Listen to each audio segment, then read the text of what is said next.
Hey there, Internets, it's your old pal, Sir Nigel, here with Galactic Junk League, which is basically like Robocraft in space. For those that are familiar with Robocraft, it's not made by the same company, I don't believe, the same development shop, but it's very, very similar. Even some of the terminology is similar, such as how you have a CPU count that you have to keep track of with your blocks. Now, this is basically the starter ship, which I have customized somewhat, added a few things to, but it's still basically the starter ship.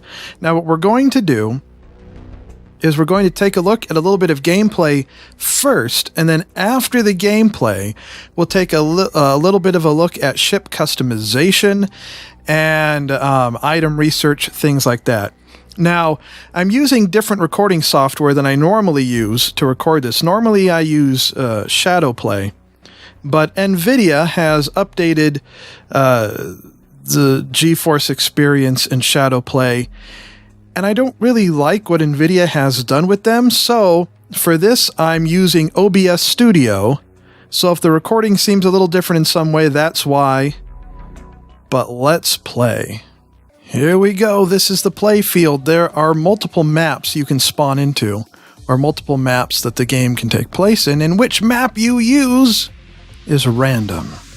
You can see there's a mini-map in the upper right-hand corner, and your team is blue, the enemy team is red, and everybody has their range listed by their name. Keep in mind that this game is still in early access, so the things will probably be changed or updated or upgraded as the game continues development. You use the normal W, A, S, and D keys to maneuver, and Shift and Spacebar to change your elevation. It's always a good idea to stay with the team. Come on, team, let's stay together. One thing that makes this a little different than Robocraft is the fact that ships have abilities which you can research and attach to your ship, which give you abilities on the number keys like a boost, a speed boost, and things like that. Okay, they should be in range soon. Well, they would have been in range soon. Anyhow, there we go, they're in range. Now we can get them with our gun. Let's zoom in a little bit. Target them. Oh, that's very nice. Oh, hello there.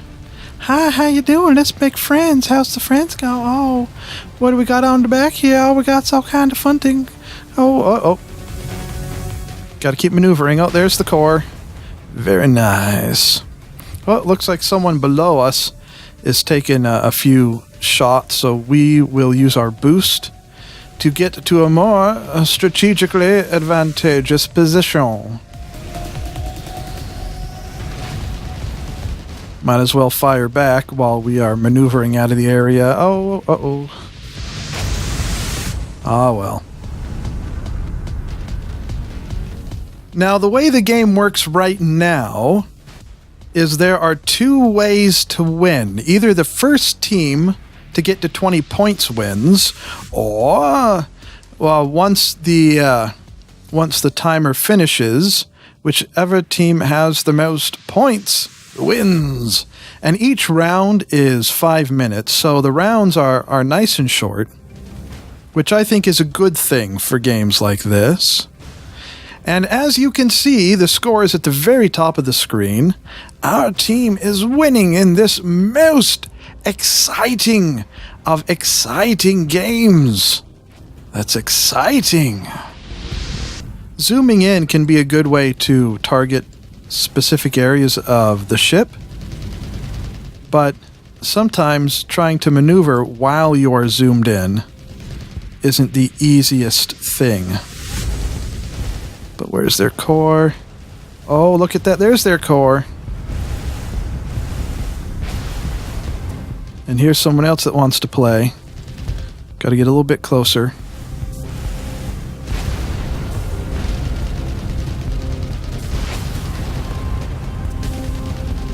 And we won! Big surprise there. So now this is your main garage area. And if you want to edit your ship, you can click on Edit Your Ship. And then the interface, once again, is very similar to Robocraft, where you just zoom around your vehicle Hit tab to bring up the different blocks and things you have available from your inventory. Now with this particular game, you have an unlimited number of whatever blocks you have researched, just as long as they fit within your CPU count. For instance, here right in front, it's just a normal block. If you right-click it, it removes the block, and we currently just have a normal block selected, so you left-click it, and it puts the block in place, or it adds the block to the spaceship. Now, one criticism I have about the building interface here is, as you can see, when you have a block selected, it always shows up when you are pointing at your ship like this, so you can't really see what's behind it, which can make it a little more difficult to edit and customize your ship. And to the best of my knowledge, there isn't a way to deselect a block entirely so that you just have a plain cursor.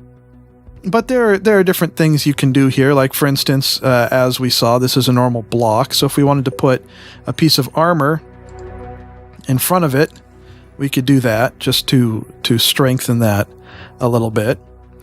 And that is the basic building system of the game. Very familiar, very simple. Now let's get to the research part of the game. As you play the game, you earn a junk here, and you can use the junk to research new blocks. So these are all of the blocks we currently have available for research, which you get by playing the game and leveling up and things like that.